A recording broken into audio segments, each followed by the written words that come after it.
Good morning, everybody. I'm off the Queens Beach area in Redcliffe with my newly repaired drivetrain on my Slayer Propel 13. I want to do a huge shout out to Nat and Gal at Capacity Sports for setting me up with Matt.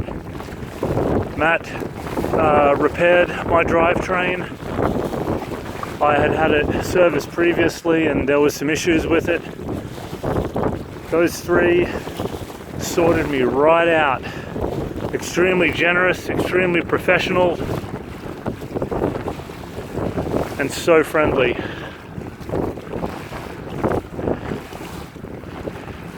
This thing, as you can see, it's a bit rough, but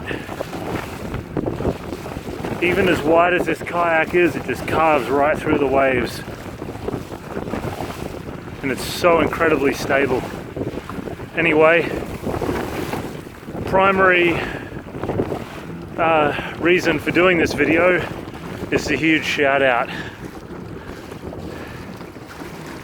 I'm having so much fun, getting some great exercise.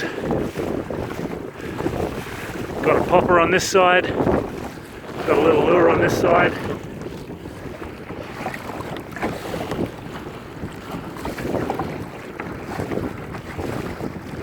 This is living.